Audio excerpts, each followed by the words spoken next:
Hello, everyone. I'd like to welcome you all and thank everyone for coming today. Now we will start the KGAP Plus Day, Batch5 Unveiling, hosted by ATL.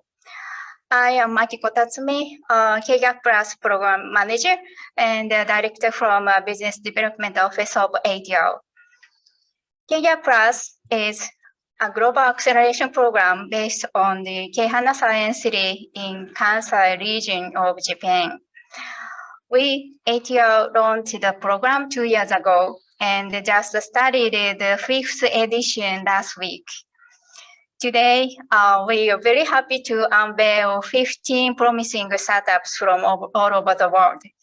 They won a regional preliminary round in Japan, North America, India, Israel, and Europe, which 37 startups participated in. They just began their journey to find partners for POC or pilot testing to expand the business into Japanese market. Today, they will showcase their innovative technology or service or product here. Session1 is co-hosted by National Research Council of Canada Industrial Research Assistant Program, IRAP. Also cooperated by Embassy of Canada to Japan and the Delegation General du Quebec, Tokyo, and JETRO, Japan External Trade Organization. Thank you very much for your great support. Okay, well, let's get started. First, we will introduce Keihana Global Innovation Ecosystem we are boosting here. The presenter is Dr. Hiroyuki Suzuki, ATL Executive Vice President, and also he's Head of Strategy Management Unit and the Business Development Office. Suzuki-san, please. Okay, thank you for the introduction, Max-san. And thank you very much once again for joining this event today. We are now having KGAP Plus Batch5 unveiling event today. So I'm Suzuki, Program Director of KGAP Plus and also the EVP of ATL. For the coming 15 minutes, I'd like to talk about the global innovation ecosystem in Keihana Science City. So Keihana Science City is located in the western part of Japan, more specifically in the middle of Kyoto, Osaka, Nara. It looks like this 30 years ago, only ATL building are being located. But during the last 30 years, the Keihana Science City developed quite dramatically and rapidly. And it looks currently like this. There are more than 150 R&D and R&D related organizations, such as universities and research institutes, R&D centers of industries. And the Keihan region, composed of Osaka, Kyoto, Kobe, including the Keihana Science City, was selected as one of the 4 global startup cities of Japan by the Japanese government last July. And Keihana Science City is expected to be play a key role for these activities. And what is also important for Keihana Science City is you can count on local residents to do POCs with pilot testing. In fact, for the past 15 years, local residents are willing to participate in a POC with pilot testing in the field of smart city, such as energy, healthcare, agriculture, mobility, and municipal services. So you can count on local residents to do POC or pilot testing using your service and the products on a real life basis. So we started the creation of global innovation collaboration networks somewhere around 4.5 years ago. And now we are collaborating with somewhere around 570 organizations, including more than 200 organizations in 22 countries. We set our core partners, Barcelona, Israel, India, Canada, USA, and New York City. More specifically, we are working with public sectors such as Israel Innovation Authorities, Barcelona Activa, National Research Council, and JETRO in Japan, as well as private sectors in India, Confederation of Indian Industries, and NASCOM, and USA, New York City, Entrepreneurs Roundtable Accelerator. So we started joint the business and then signed MOUs, as shown in these pictures.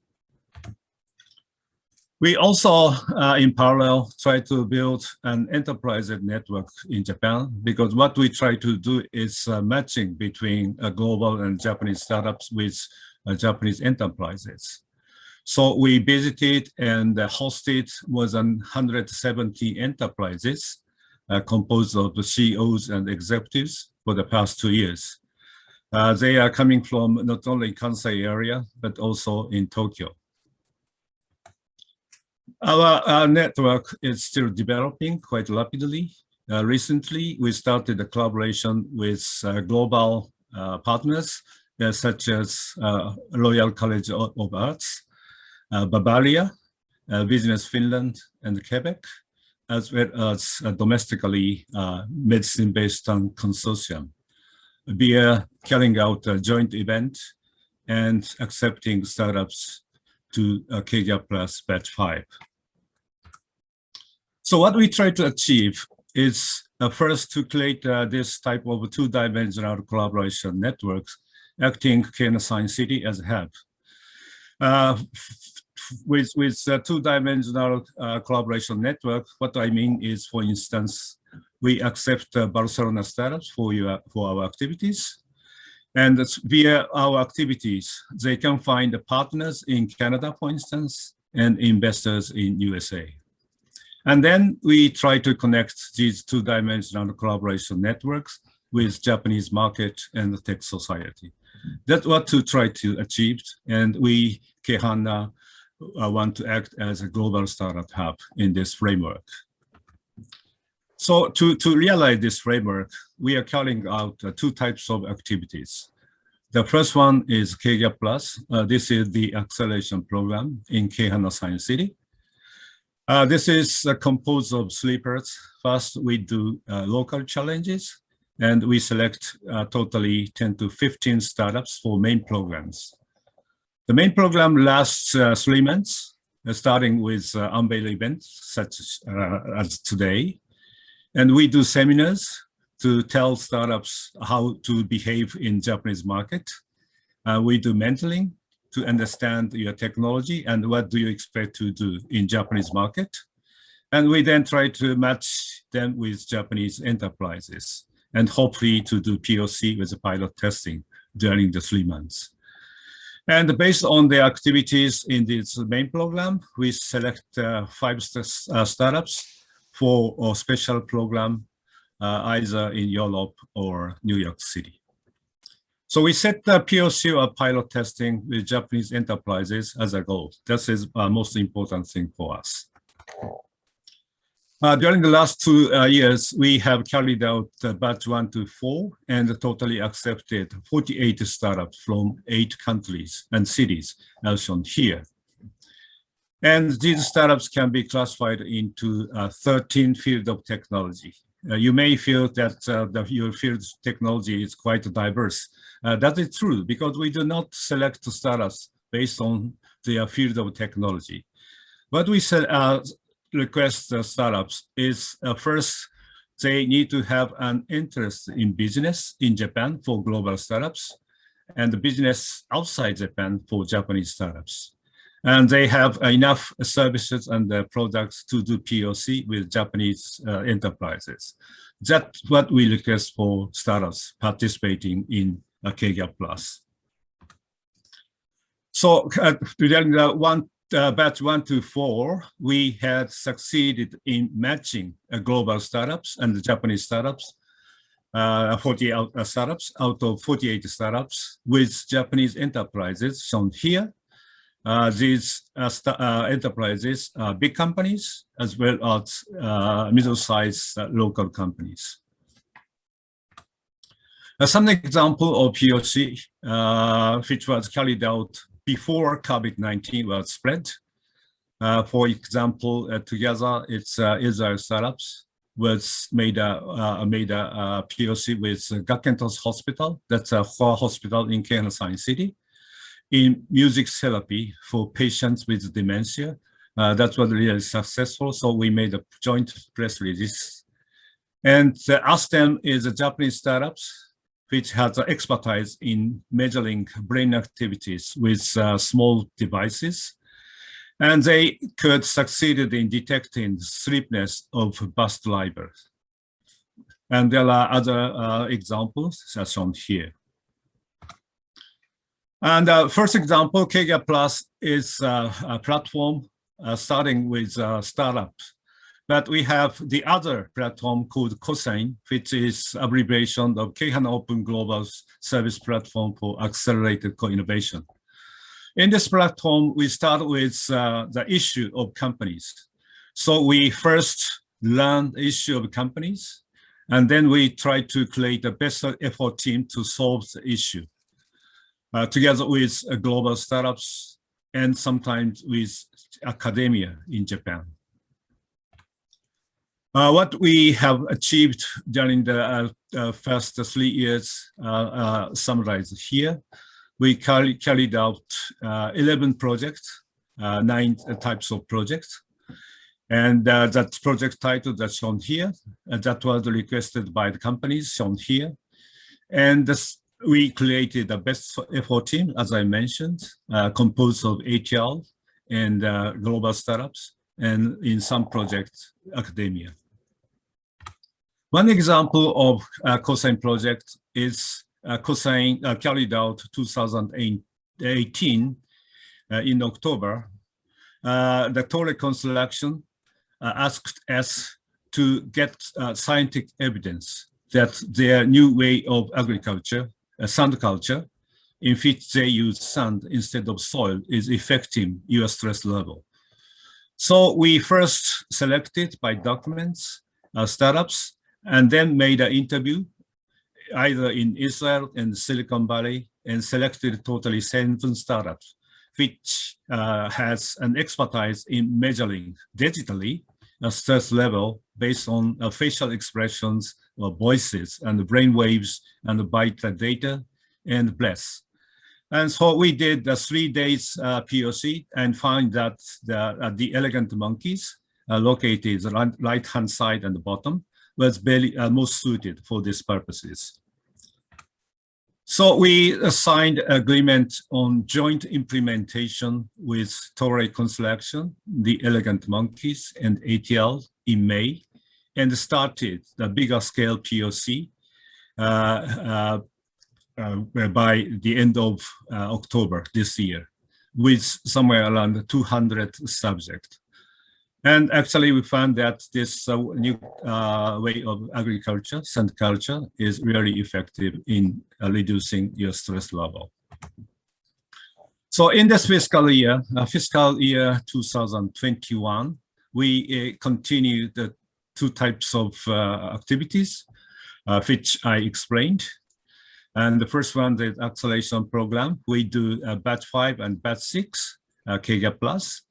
And we do a COSAIN Plus together with COSAIN. COSAIN Plus is a bit developed version of COSAIN, which I will explain in a minute. So today we have an unveiling event of KGAP Plus Batch5, which was started in June with a local challenge India, and local challenge lasts up to July 7th with a European challenge. And we selected 15 startups for main program, which started last year. So we finished during the last 2 weeks, have 2 sessions for each startups to understand what their technology and what they want to do in Japanese market. And we also already started connection with Japanese enterprises for each global startups. And we will have a demo day in three months, either November 11th or 12th, at the occasion of Kyoto Smart City Expo, held online also this year. So these are the startups, 15 startups selected for KGAP Plus Batch 5. They are coming from Japan, 4 startups from Japan, and 11 startups overseas. 3 Israel, 2 India, 2 USA, 1 Canada, 1 Finland, 1 Germany, and 1 Spain. And these startups are categorized into 9 fields of technology, from security, manufacturing, healthcare, medical, materials and smart devices, scaling back office administration, and agri-food tech, IoT, advanced network, AI data, and retail tech. And there are very wide variety of startups belonging to a field of technology. So these are the management team and the mentors. Management team are composed of 3 members of ATL, me, Nakajima-san, and Tatsumi-san. And we have good, very great mentors, having a variety of expertise, such as investment, consulting, municipalities, and financial sectors, and legal sectors, and industries. They have very strong connection with a variety of enterprises in Japan. So they are really working quite hard to connect you with Japanese enterprises. So our activities has been co-hosted and cooperated and supported various organizations listed here. On behalf of our team, I'd like to thank you very much for your continuous effort and support for our activities. Thank you very much.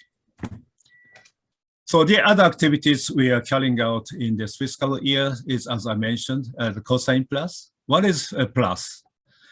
We have had some kind of issue if we have carrying out a POC.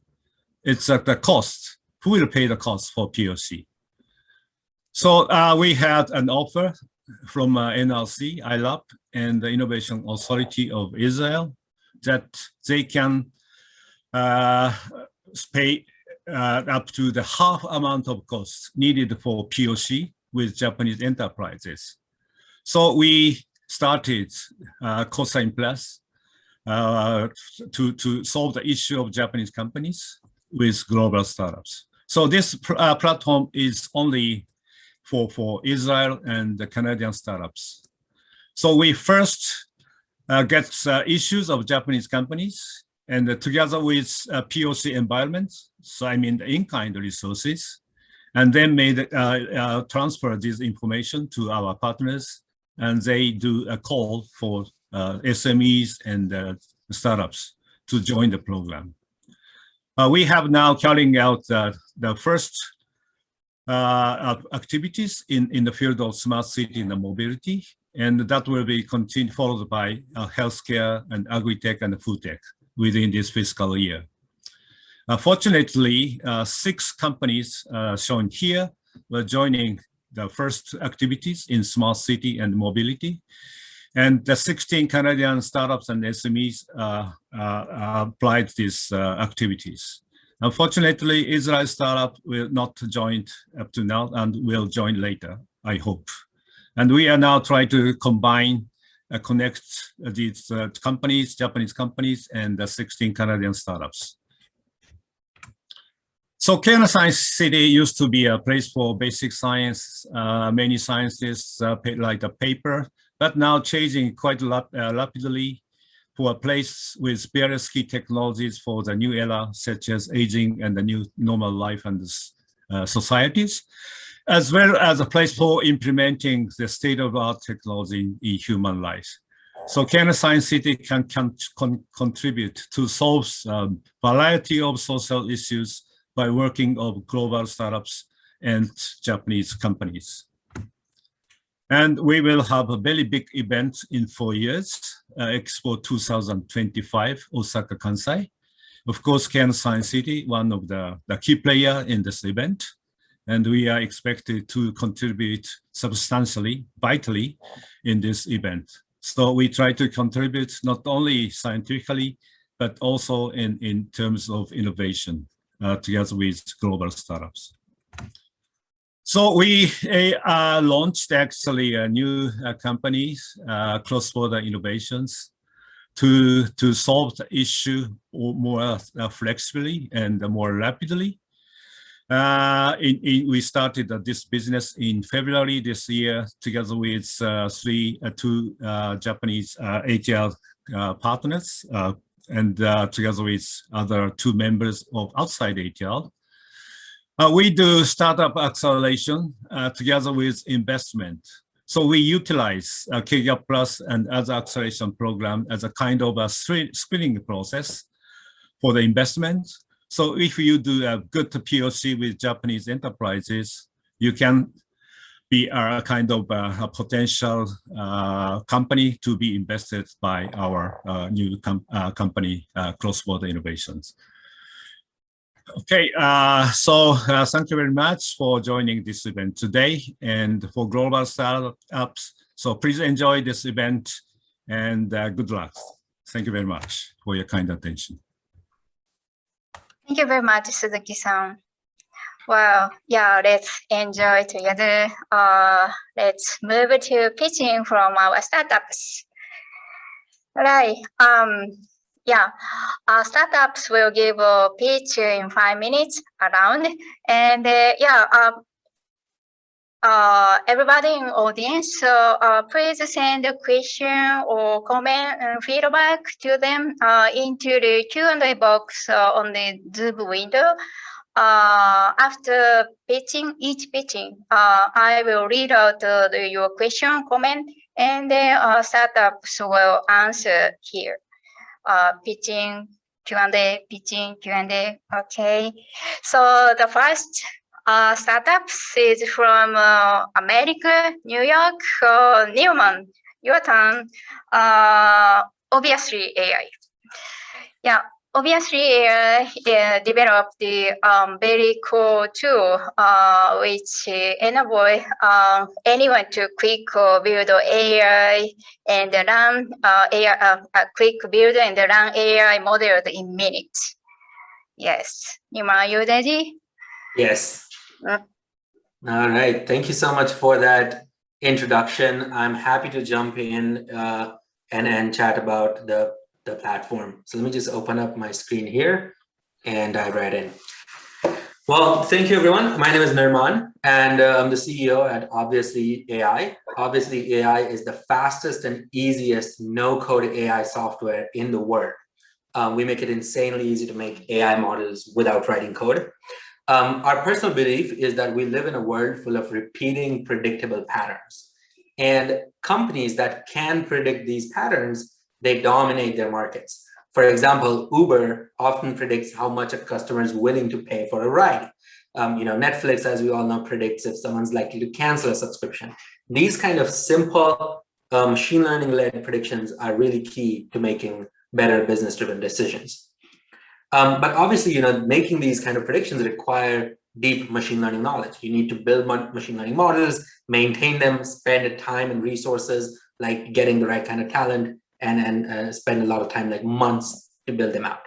So that's why we've decided to build Obviously AI. Obviously AI is the fastest and easiest no-code AI tool in the world. So we make it insanely easy for anyone on your team to build AI models without a background in data science. The models are built in less than 1 minute. They're the fastest training time on the market and requires no maintenance. So if you have outliers or things like that that come in their data, the models keep getting better over time without involvement on your side. We try to deliver 4 key values. The first key value we strive to deliver is to democratize AI throughout your organization. The second is to reduce the backlog on your existing data team, right? So you don't have to wait on your data team for months for simple machine learning models and predictions. And the second one is that you can take these predictions and explain them to others on your team. So that's kind of what we do, no-code machine learning. So let's see how it works. Let's say we wanted to predict loan repayment, if a customer will pay back a loan on time. So we start with the data set that we have. we upload this data set into obviously AI, where it automatically cleans your data and custom builds a machine learning model from your data set. And then it's going to take that data and create your own machine learning model that looks something like this. Through the model, you can do multiple different things. You can make the model shareable, so you can share it with other people on your team that can make predictions on customers that are going to pay back the loan. You can export via API. And what this means is that this machine learning system is integrated into your own existing services. So every time your customer signs up, you're automatically making predictions just based on that action. And then the model keeps getting better over time. So you build a machine learning model in just a couple of minutes.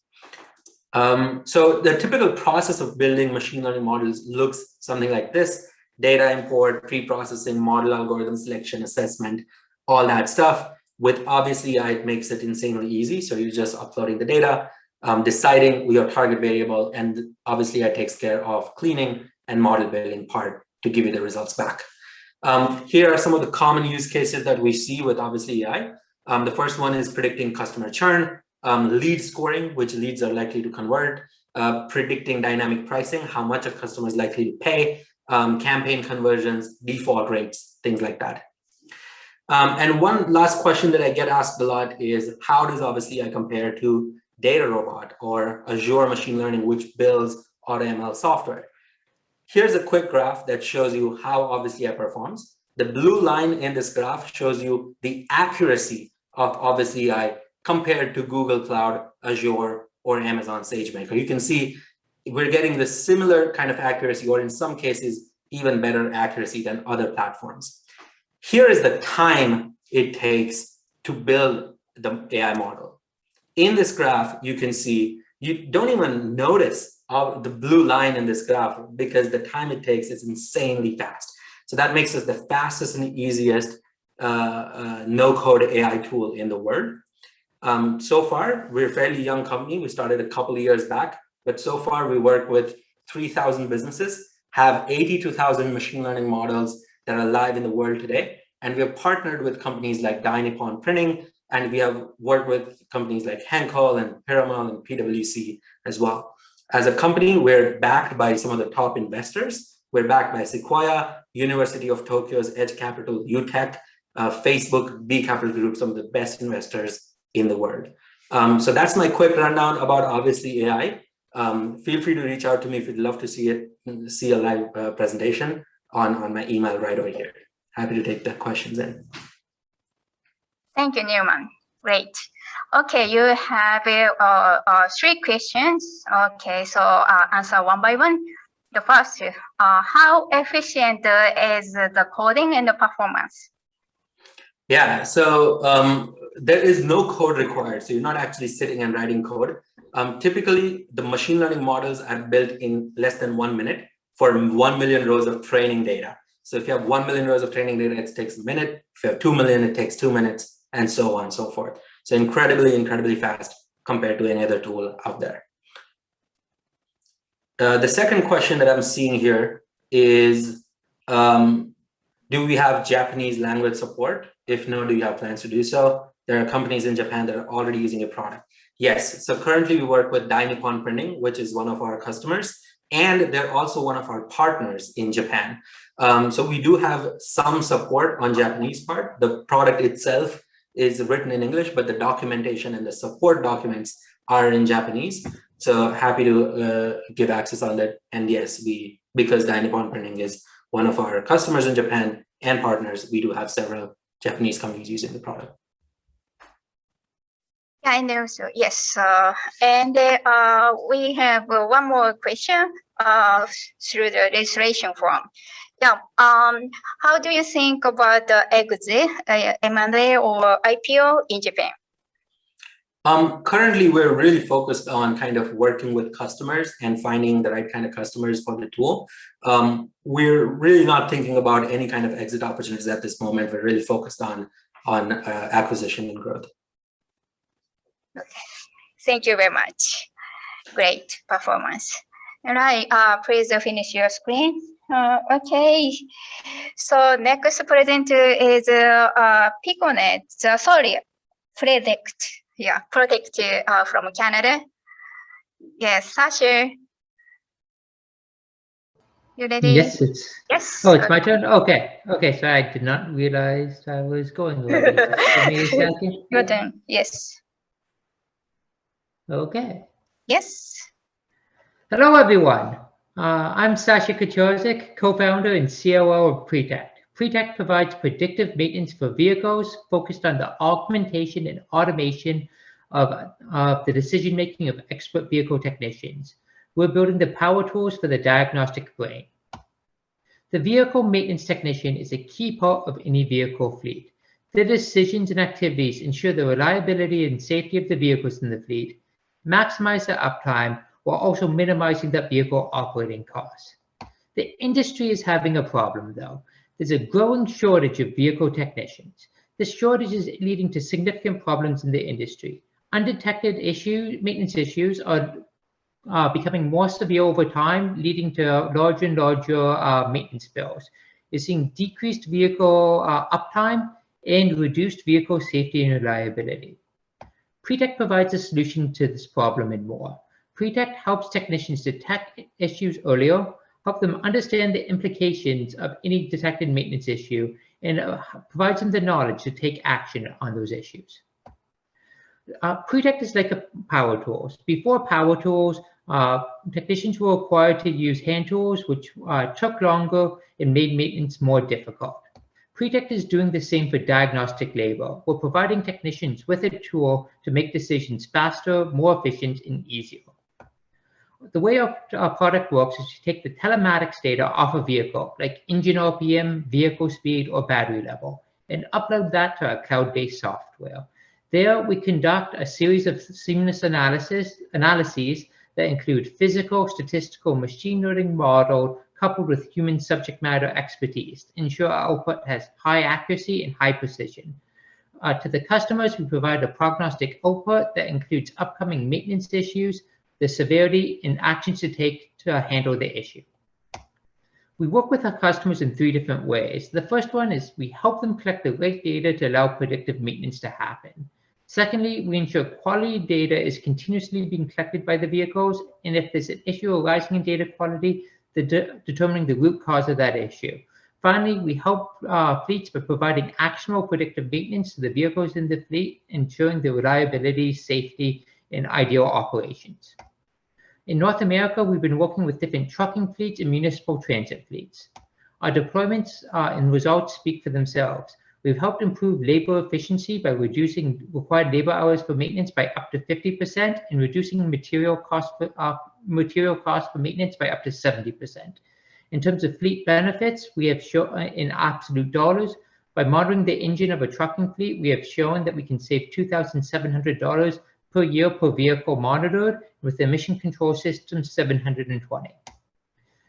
Some of our key relationships in North America include the New York City MTA, Trimac Transportation, Bridgestone, Daimler Trucks and Buses, and the US Army. Looking at the Japanese market, we're looking to work with municipal transit fleets. In North America, we've worked with the New York City MTA, Toronto Transit Commission, and many others. And in Japan, we'll be looking to work with public bus and metro companies. With OEMs, we've worked at Daimler Trucks and Bridgestone in North America, and we'll be looking to get introduced to OEMs, vehicle OEMs in Japan. With trucking companies, we've worked with Trimac Transportation, and we'll be looking to get introduced to different transportation companies in Japan. Compared to other predictive maintenance companies, which is a bunch of them, we see ourselves different in a few key ways. Firstly, we have been validated and solely chosen to pursue with commercialization with a major truck OEM. Secondly, the data that we use for our models, we are able to use a large range of non-similar data into our data models. And finally, in terms of the output, we're able to provide real-time false positive validation, ensuring that all our output has high precision and high accuracy.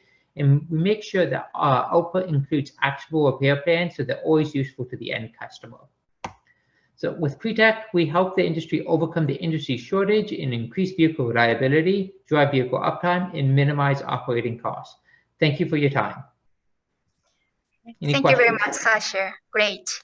Okay, you got the question. I will read out, okay, and also you can see the Q&A box. Yeah, the question is, it's very important that a major truck OEM has chosen you. Why were you chosen? What is your most important strong point? And so we were chosen because of the results that we could provide to a trucking fleet. They looked at different technologies and the values that they provided to trucking fleets, and we were chosen because that real-time validation that we were able to give and focusing on our output being actionable so that the end customer always saw a result as valuable to their operations. Okay, thank you very much. Yeah. This is Christian Barajan, the CEO. The other reason is we have experience working with OEMs and automotive, as a result of which there's a trust factor that the OEMs have with us as well. So we've actually worked with, personally, I've worked with a lot of OEMs, including those in Japan, and that helps essentially make sure that the OEMs and large trucking companies have the confidence in that we understand what their pain points are. Okay, Chris, thank you for joining. All right, so if you have any other questions, you can still send it to Q&A box, but please note the pre-text the company name to avoid confusing. Okay, so Sasha and Chris, thank you very much. Yeah, great performance. All right, thank you. The next Piconet from America. Hey, hi, good morning, everyone. Prakash, yes, okay. Hey, hi.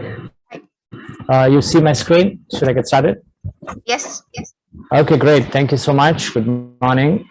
So primarily what we do is, what we're seeing today is that there is massive congestion. Sorry, I just jumped through slides.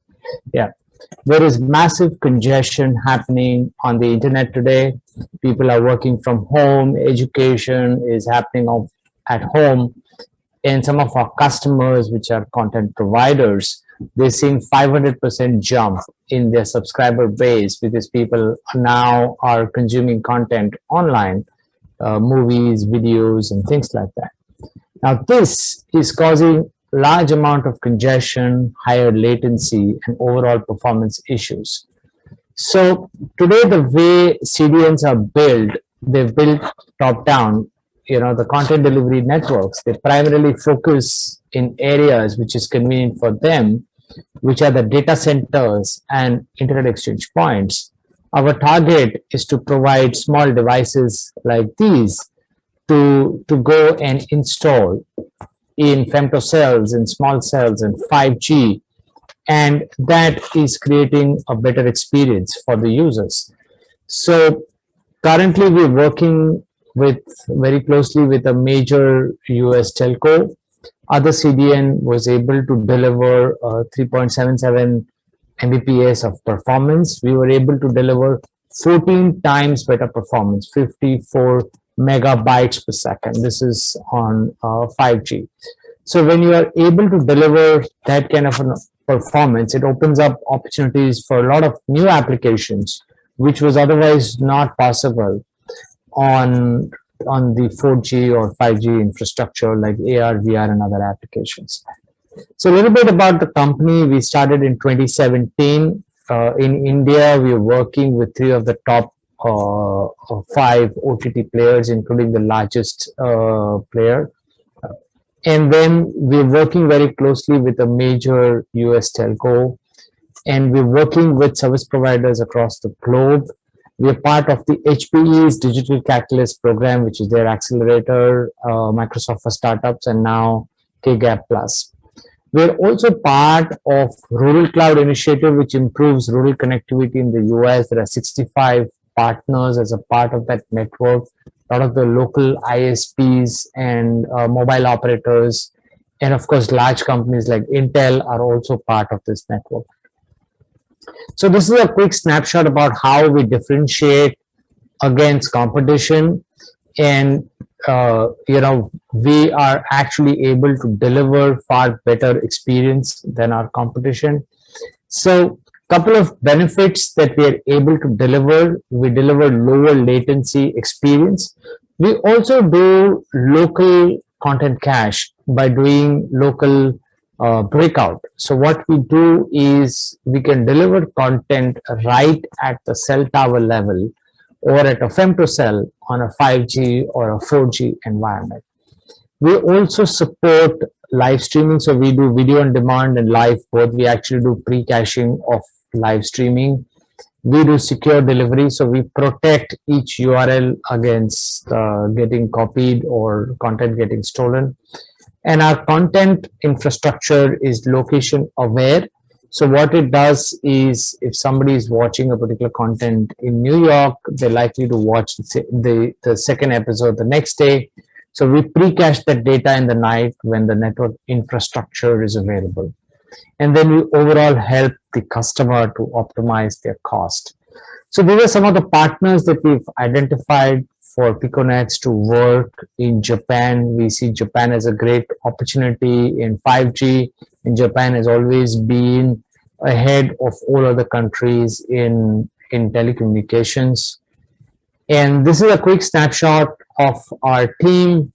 Ashish and me are available on this call for further discussion. And thank you very much for your time.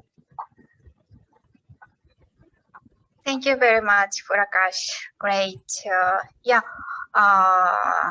You got one question. Thank you very much for audience. Yes, I will read that. Are there barriers to entry your business? Or to put it another way, do you have a patent? We're in the process of filing patents in US as well as in India. We're working with leading patent lawyers to identify areas that is possible, possibly patentable. Are there barriers to entry your business? Yeah, so barrier to entry is primarily other CDNs have very high infrastructure. They typically have 2 racks of servers, so that's a massive amount of infrastructure, large amount of power consumption. We run on small devices like these. Also, what we do is we do deep integration with the content provider, where we give them a lot more visibility on our infrastructure versus the competition, where they give limited view of what the customer can see. So if our node in a particular location is down or is running over capacity, our customers can actually see that and they can redirect the traffic to somewhere else. And then what we're also doing a lot of optimization on the code, as well as doing the analytics of what people are watching. That's done by our third-party partners, and then we pre-cache that data onto our edge node. So from the software side, from software optimization side, as well as deep integration with the content partner, are some of the things that we're building as a moat to protect and create higher barriers to entry. Okay, you got the one more. Okay, your product is SW based. Any other equipment required to implement the cache? Yeah, that's a good question. So we can run on pretty much any, so this is a standard x86 hardware. It can run on pretty any standard x86 hardware or server. And we can also embed inside of 5G equipment as well as Wi-Fi equipment. Okay, thank you very much. Okay, yes, the KGAP Plus is very diverse. So we introduced AI company, mobility, and 5G, and I think you are enjoying. But let's take a break. I mean, we welcome Jethro Kyoto. Yes, Jethro is a very great supporter for us.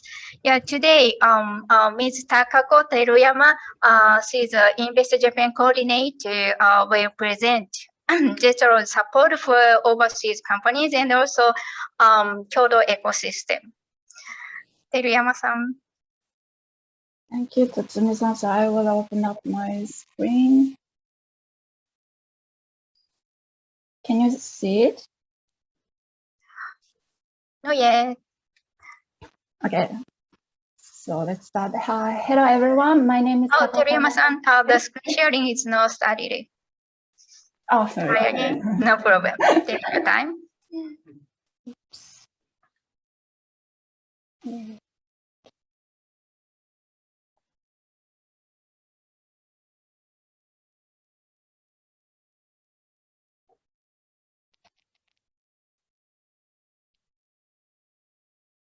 Sorry about that.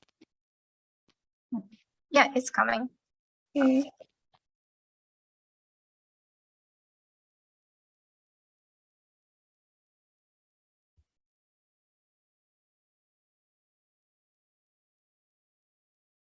Yes. Let's get started. Yeah, sure.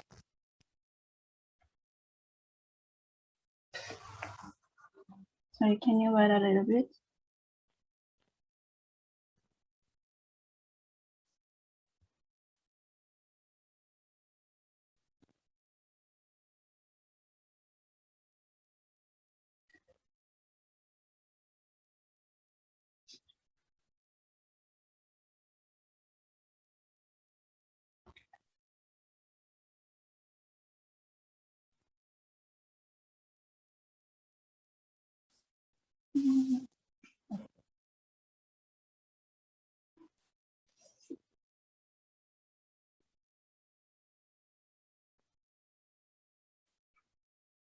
Yeah, we've asked about where is Kehana.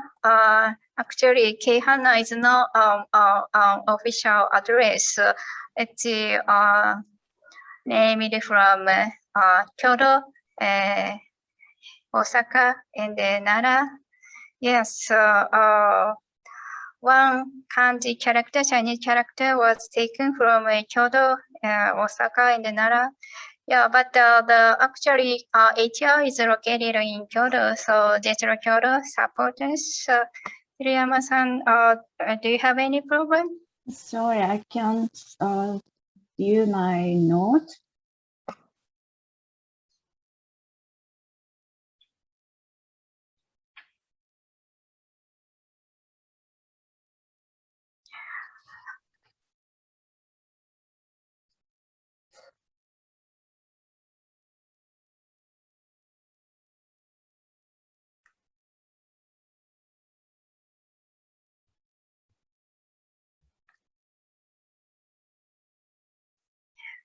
Okay, Teriyama-san, can I do the pitch from Japanese company and then you do the presentation later? Oh, yeah, sorry about that.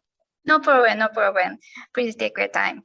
All right, move to Japanese startups. Yeah, Osaka Hiku, Ivano-san.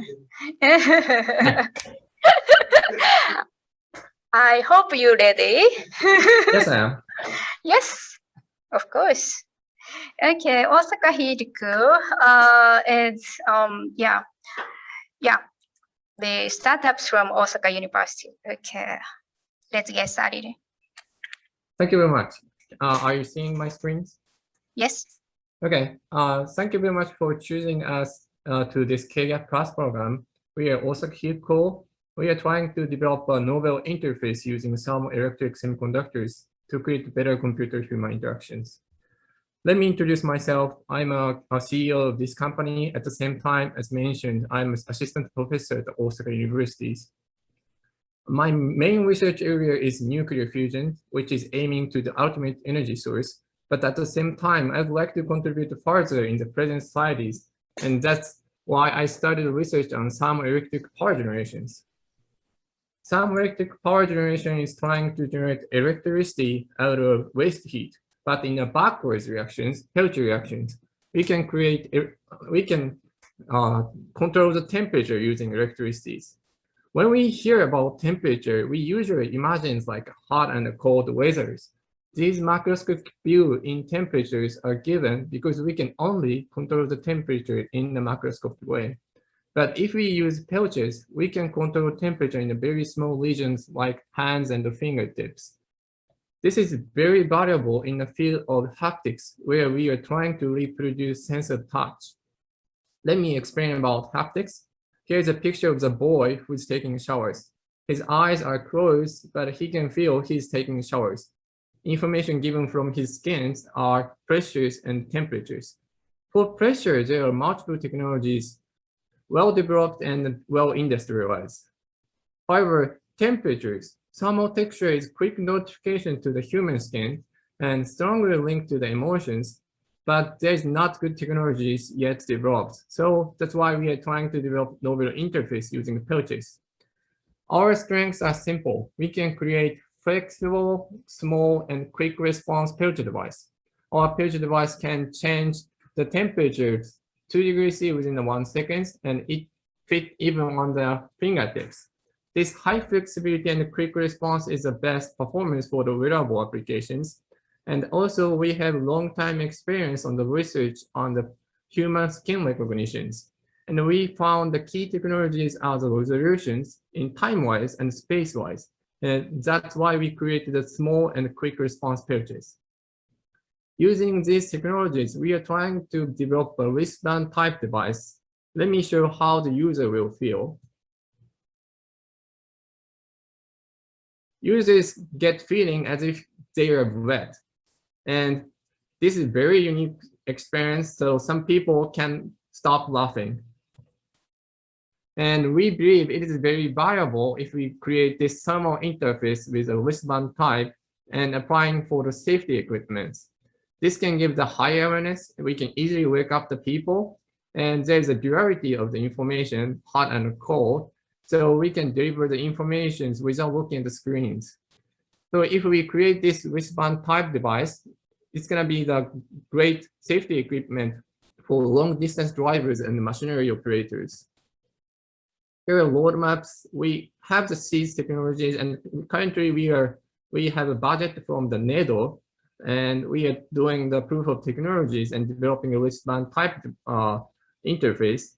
Will be done in this September and move to the POCs at the KGAP fast.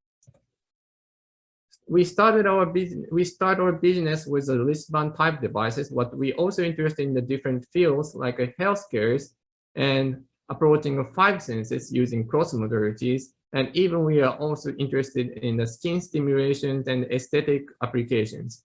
We call the gap between the machine and the human as a last 1 centimeters, and we apply our thermal interface to this last 1 centimeters and to control these interfaces.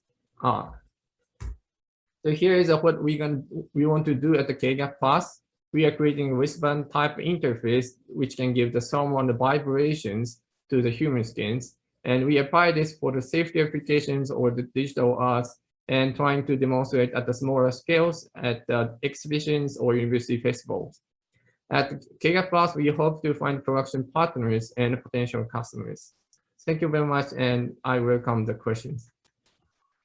Thank you very much, Ivano-san. Okay, you got the question. Yeah. How much temperature change can your product express per second? Is that enough to feel a drop of water or rain? So answer one by one. How much temperature change can your product express per second? So we are changing the temperature within 2 degrees C in 1 second, and that's enough temperatures to feel the coldness and the hotness for the human skins. But for the hands, in the different parts, we need a different temperature changing. Okay, another question. Is that enough to feel a drop of water or rain? Yes, it is quite enough. And he's my student, and he feels like droplets of the waters, exactly. Okay, thank you very much. Okay, yes. Yeah. Close your screen sharing. Okay. Thank you. Okay, next Japanese company is Osintec. Yes, Oda-san. Yes, okay. Yes.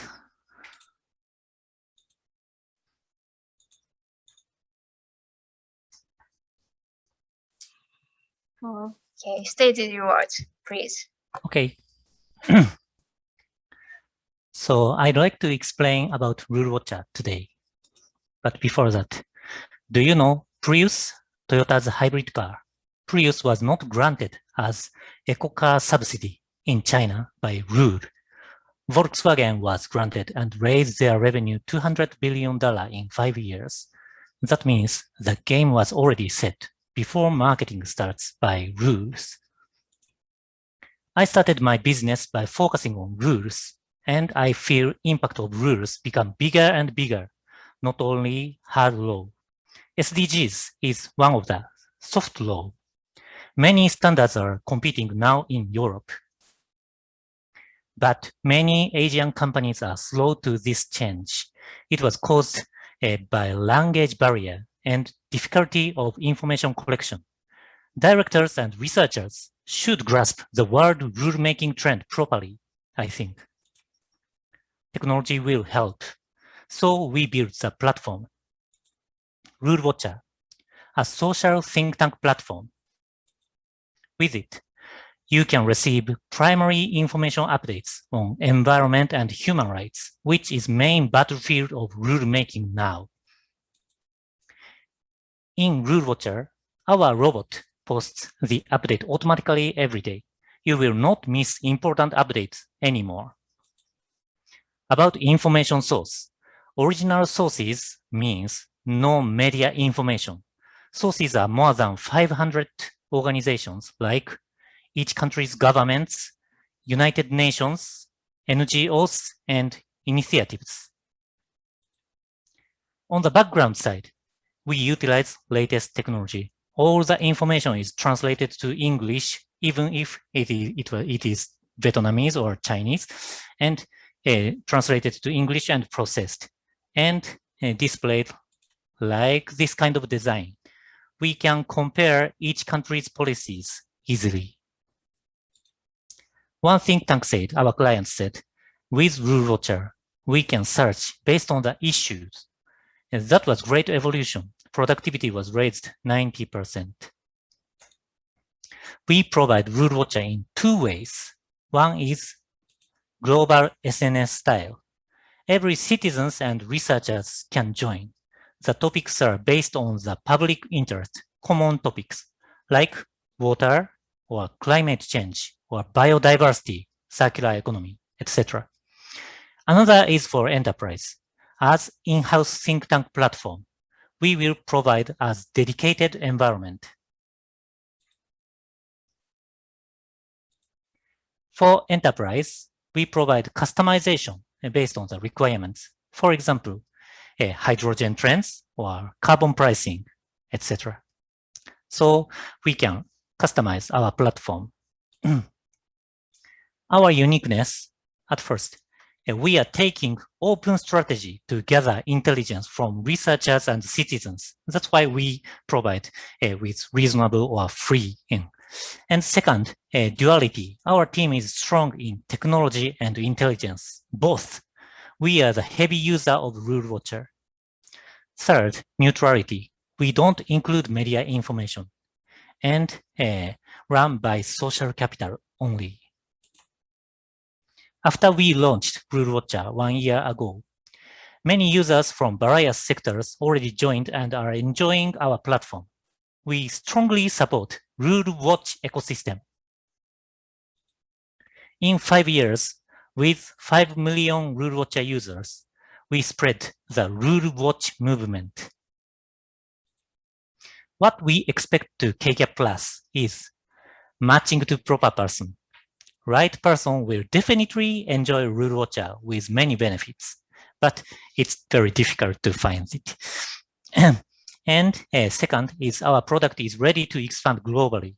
Actually, Rule Watcher is utilized by UN staffs in POC project. This winter, we will find a way to be Rule Watch SNS most used by international NGOs. That's our strategy. Like climate change, 21st century's big issues come across borders. What can we do for them? I believe without business power, those global issues cannot be solved. So utilize Rule Trend for your business. Knowing Rule Trend is the power to spread good technology quickly. New rules are being created to restore the world now. being ahead of it is good for the world and for you too. Sustainability is our common hope now. The leaders of social innovation will gather in Rule Watcher from all over the world. Our wisdom contributes to solve those issues. Our vision is our world, rules by everybody. We'd like to provide Rule Watcher to who is trying sustainable transformation from Keihanna to all over the world. Thank you. Thank you very much. You're very great motivation. Okay, Oda-san, you got a question. Yes. Let me read out. Are you thinking of expanding overseas? Since Europe and the US are the most advanced in terms of rule making, will our region be targeted? Yes, of course. But now we are on the stage that we can successfully generate the good community in Japan.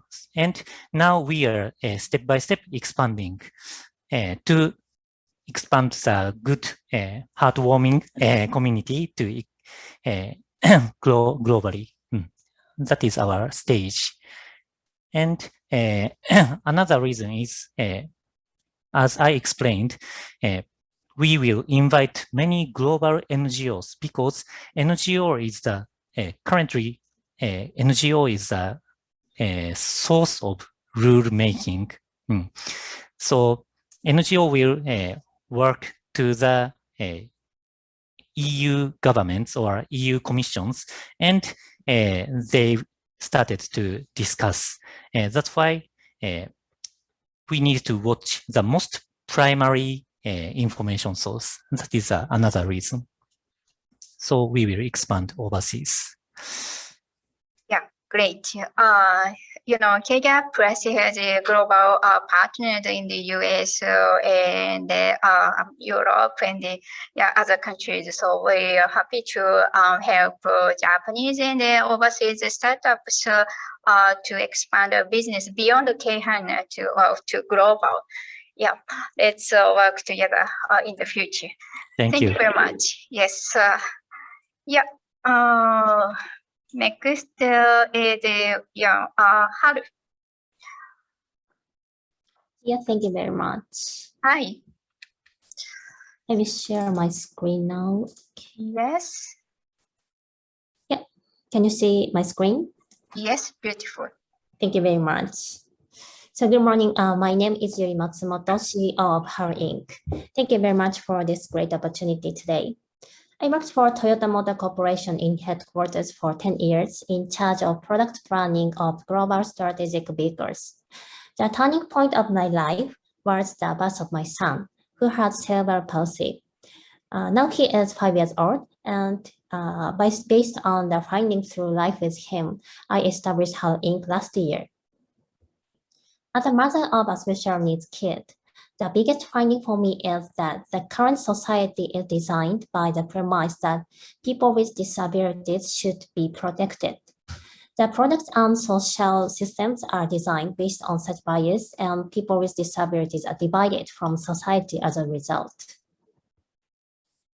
To change such a situation, we set our purpose as realizing a society where the experiences of minorities are valuable to the majority. Inclusive playground is a good example where all children can enjoy together with equipment which is developed based on the needs of children with disabilities. To achieve the purpose, we are preparing to launch the inclusive kids brand ECO, which mission is to pursue manufacturing that combines functionality and design and provide confidence and joy to users and their families. We will achieve that by learning from the experiences of children with special needs. As an inclusive brand, ECO will provide products with variations which each one wants to use, sharing core values with our products. Then please let me introduce our first product.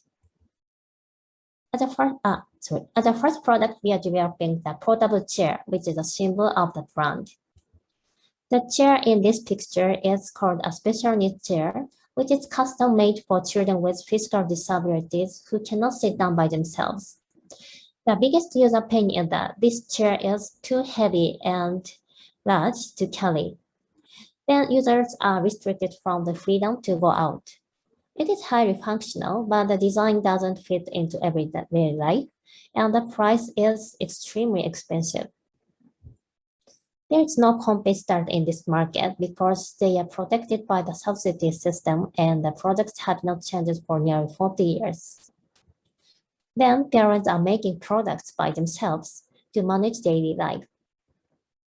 To change the situation, we developed a portable chair committing to user-oriented manufacturing with top-level designers and manufacturers in Japan and abroad.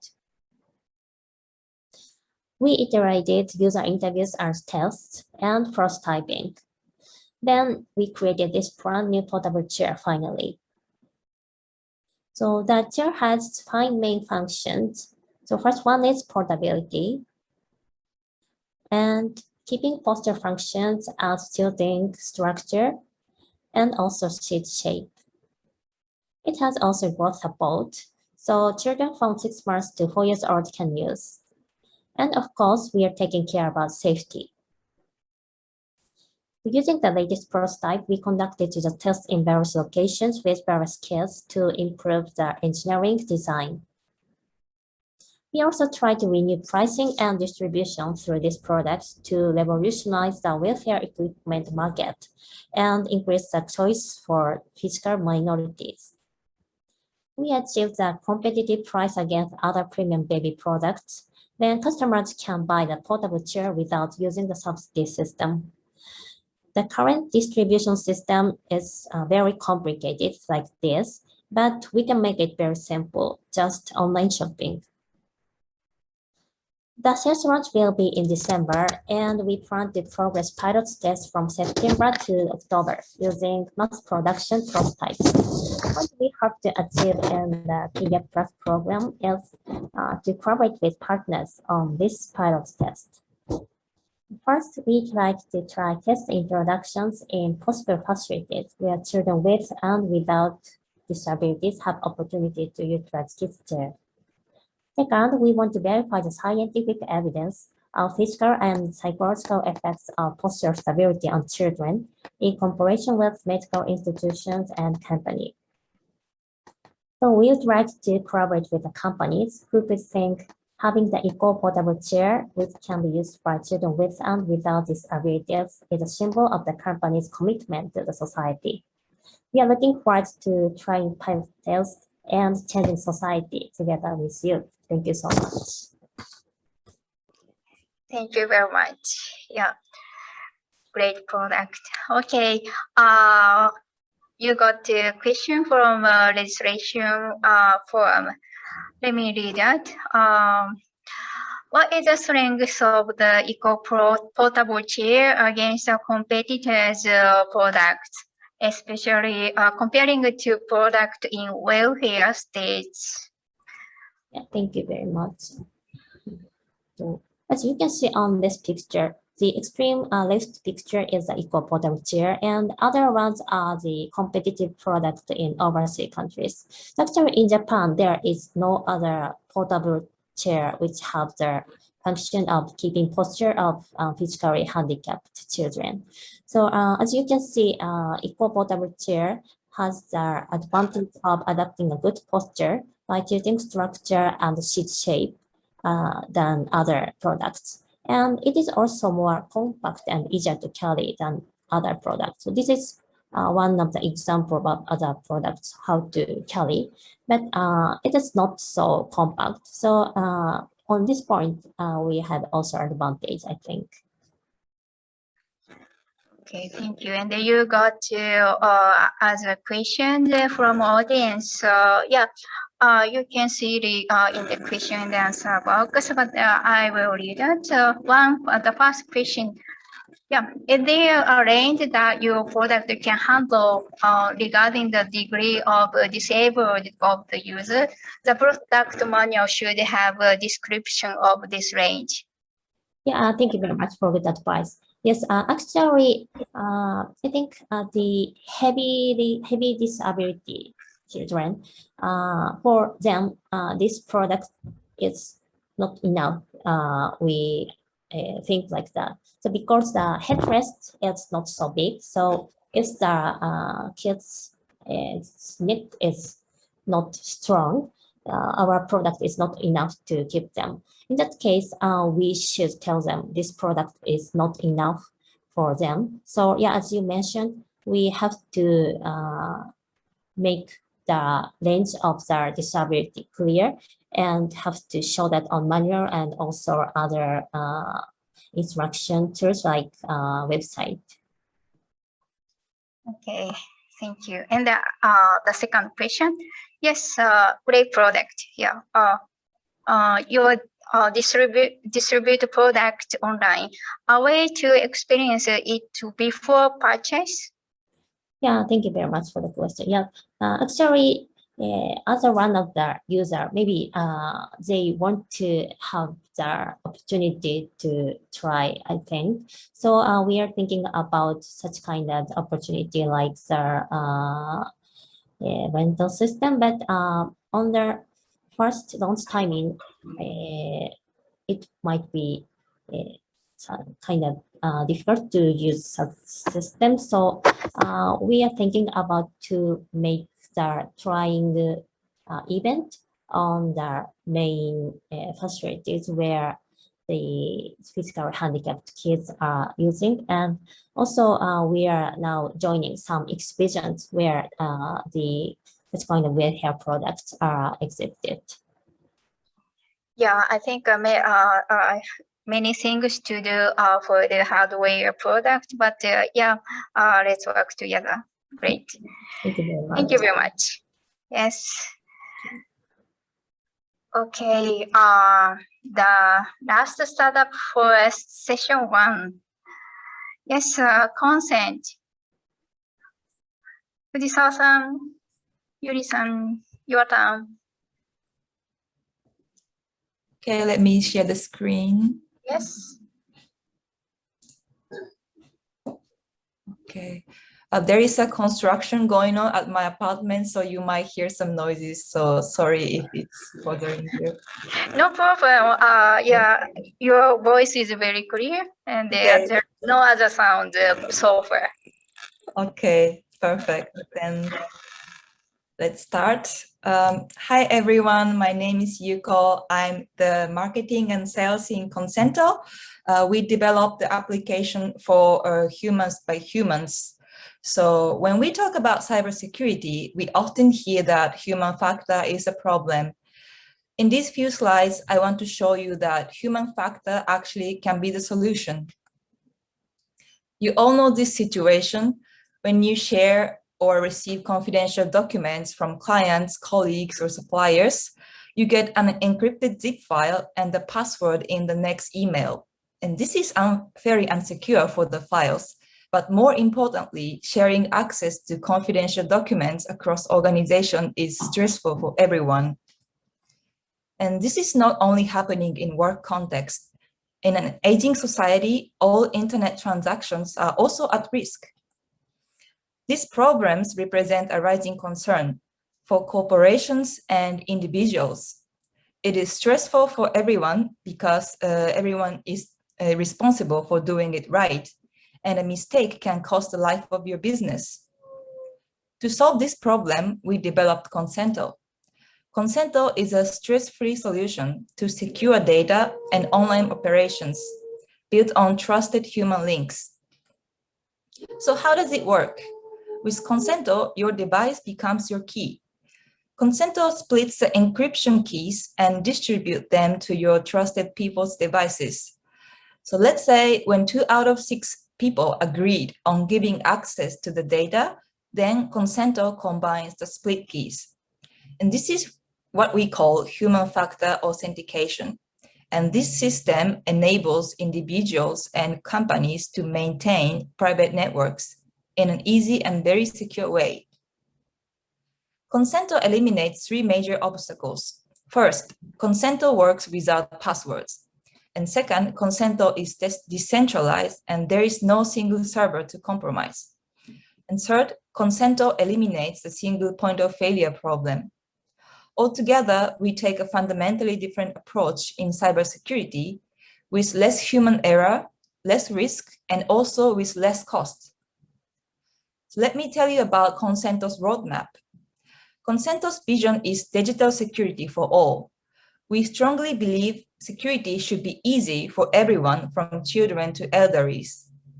Our mission is to bring the e-guardianship to non-technical users to ensure that everyone can participate in the new digital society.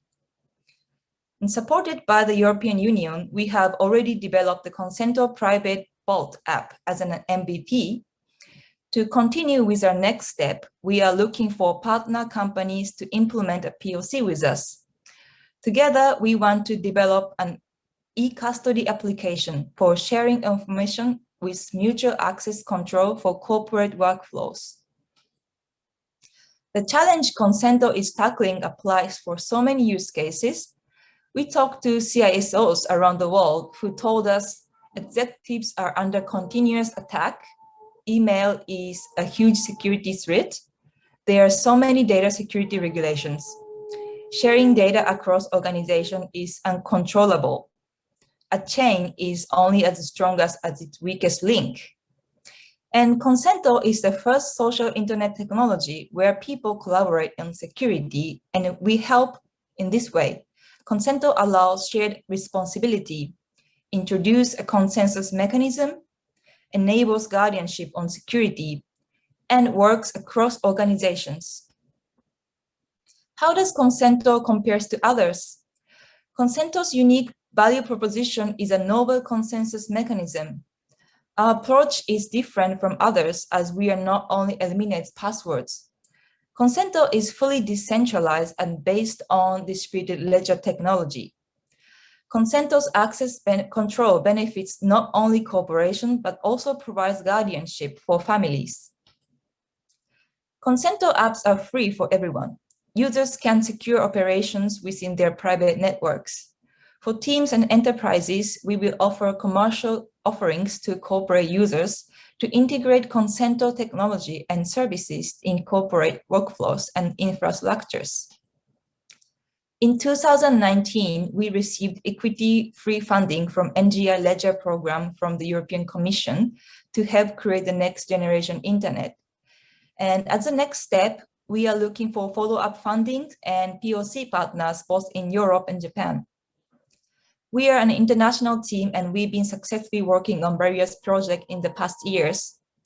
With our experience of running companies, community, and projects in Europe and Japan, Consento is our next challenge.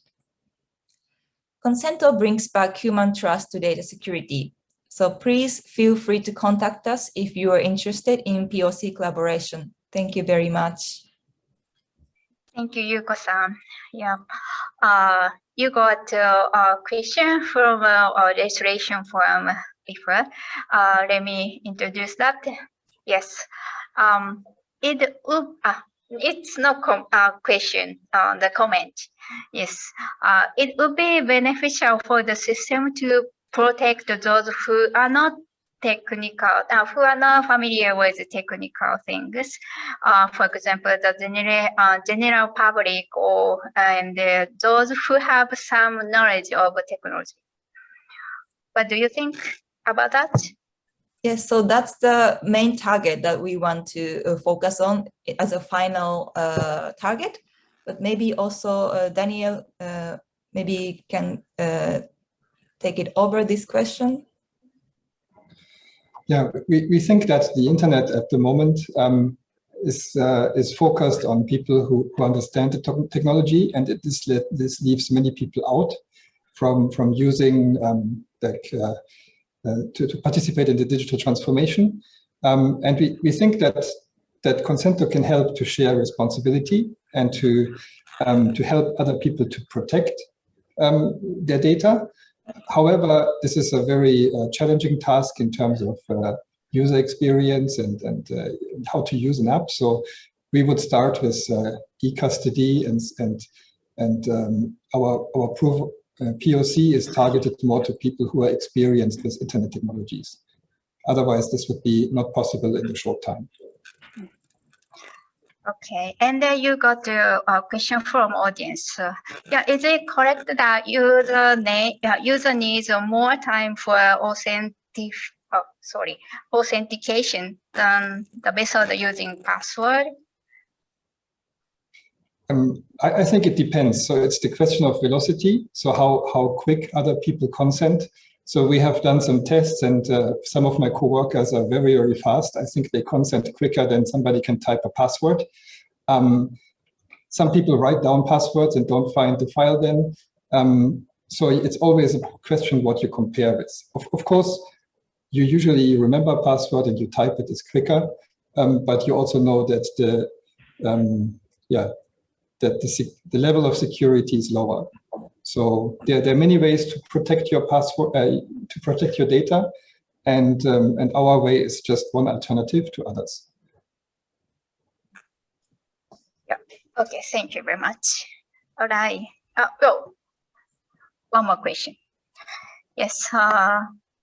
Assuming authorized people need to certify validity of access to secure document. Do you institute a mechanism to avoid a delay by people response? I'm not really sure if I understand exactly what it means. So in the MVP we created, we implemented like a expiration time. So if somebody didn't respond within 5 minutes or 10 minutes, the whole process had to be restarted. Otherwise, so what we do is we split the keys, and the consent doesn't have to come from humans actually. So it could be also robots. It could be also mechanisms that check in different ways if some person is authenticated. So if velocity or something is very important, I think there are different ways to also implement that. So we are curious if somebody has a specific use case. So please contact us. Yes. Thank you very much. All right. Yes. The 7 startups presented their products and the technology service. Yes. The KGAP Plus is working on the exploring partners for them. So if you are interested in, please contact our office. Yes, you can contact this event office. The email is video-staff@atr.jp. Yeah, please. Yes. So I'm very sorry to say, but okay. Yes. Jezero Kyoto, Teriyama-san is back. Technical problem is solved. Yes. Okay. She is in time. Teriyama-san, are you ready? Hi, sorry. Okay. Okay, thank you very much for giving a presentation to us. Today, Jetro Kyoto, Teriyama-san will give a presentation about Jetro support for foreign companies and also introducing Kyoto ecosystem to us. Okay. Thank you, Tatsumi-san. I'm so sorry for the delay. So let's start. Can you see my screen? Yes. Okay. So hello again, everyone. My name is Takako Teriyama. I work for JETRO Kyoto. JETRO, or Japan External Trade Organization, is a Japanese governmental agency to promote mutual trade between Japan and overseas. And one of our mission is to promote and assist foreign companies to set up their business in Japan and encourage the innovation ecosystem. So today, as shown in my slides here, I would like to introduce about JETRO's support programs and Kyoto's ecosystem. But before I start, let me thank Eiji, Suzuki-san, Nakajima-san, and Tatsumi-san for giving me time to talk today. It's a pleasure for us to introduce JETRO's activity to support overseas companies looking for a business opportunity in Japan and Kyoto's ecosystem. And last but not least, good luck all of the participants here today. I'm really excited to be here watching your pitch and looking forward to your further success during this KGAP program. Okay, so let me start. First, let me start with Kyoto's ecosystem, about how the Japan's ancient order capital is the ideal place for innovation. I will talk about three major factors that contribute to Kyoto's unique and energetic ecosystem.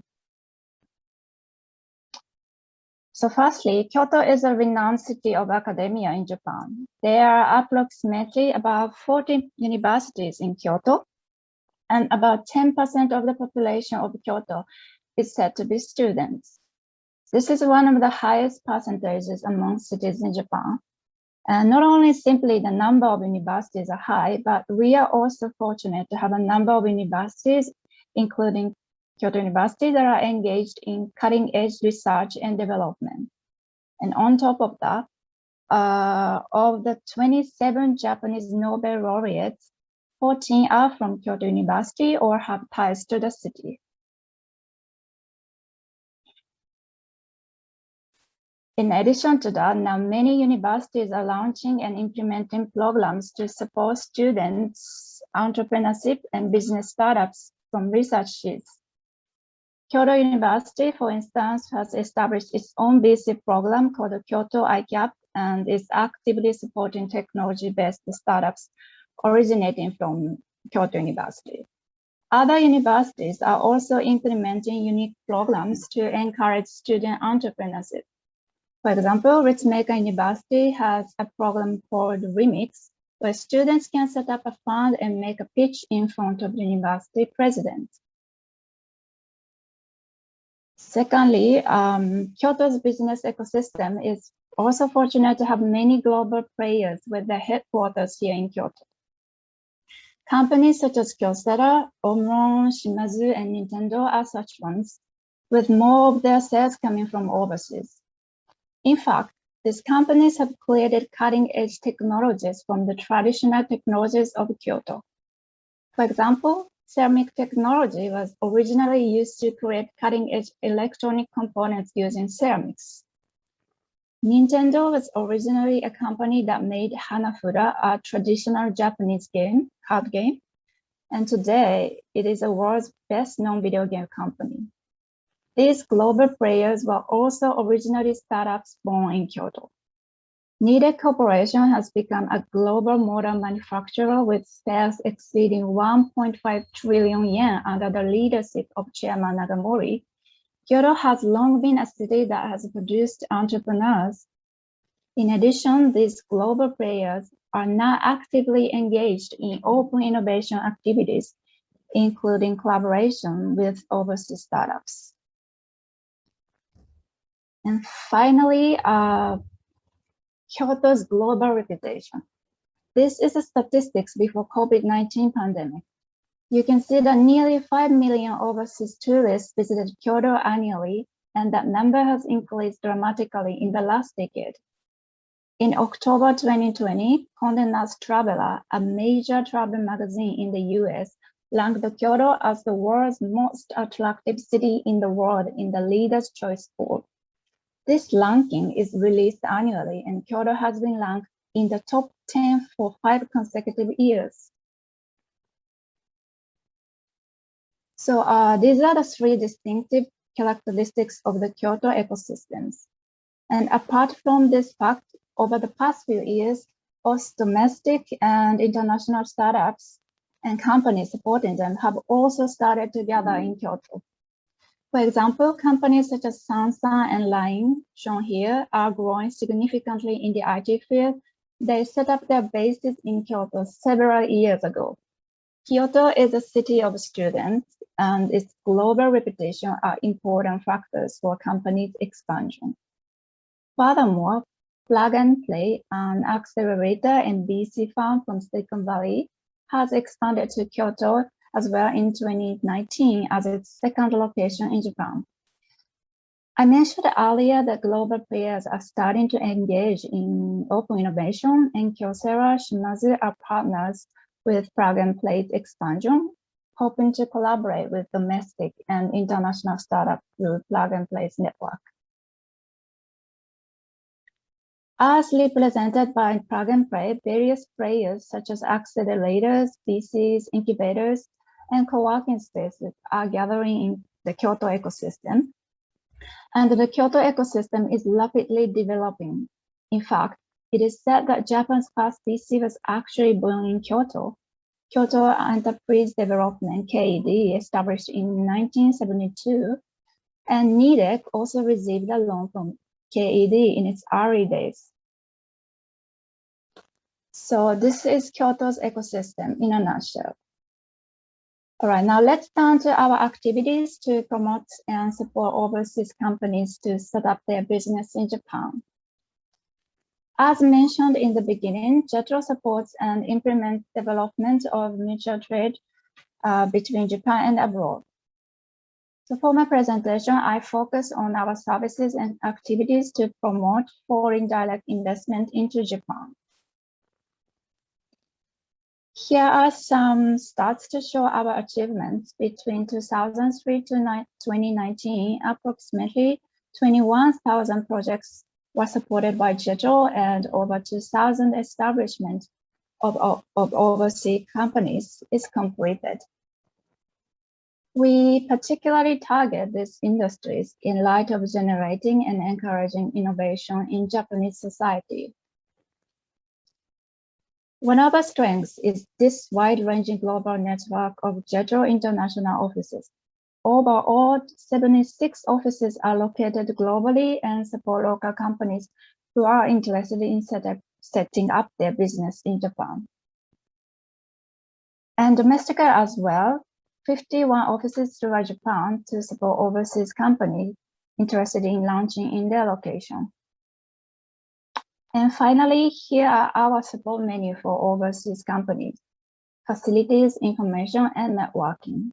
Let's take a look one by one. So first, facility-wise, temporary offices in 6 major cities in Japan and hall and conference rooms in Tokyo are available for companies. You can host an event or have a business meeting with clients, etc. Secondly, we provide companies critical and useful information, consultation by specialists on incorporation, visa, tax law, labor, legal, and cost estimation for setting up their business in Japan. Tailored market and industry research information and information incentives offered by national and local governments. And all these services on information are provided to companies for free. In terms of networking, we have a strong and broad network as we have built relationships with companies both inside and outside Japan, and local authorities as well. We offer you ample opportunities for business networking with diverse players in Japan. So one such example of how JETRO provides opportunities for international companies, we organize a contest event called Japan Challenge for Society 5.0 this year. It's for overseas startups looking for collaboration in Japan through providing innovative solutions for 3 major social challenges Japanese society are facing. Winners will be provided and be sponsored for a learning expedition in Japan, depending on the COVID-19 situation though. Please check the special talk movie for Japan Challenge for Society 5.0 if you're interested. Okay, so that's all from me for today. Thank you all again for your kind attention. Please note that JETRO has offices worldwide, and please contact one of our offices at your nearest location when you'd like to talk to us. So we are looking forward to supporting your business expanding here in Japan. Thank you. Thank you very much, Teruyama-san. Yeah, we are happy to introduce such a service in the Kyoto ecosystem here together. All right. Yes, we are going to finish session 1. Thank you very much for joining. Yeah, but please come back here at 4 p.m. in Japan, Indian, and Israel, and the German, and the Finnish, and the Spanish company are waiting for you. Yes.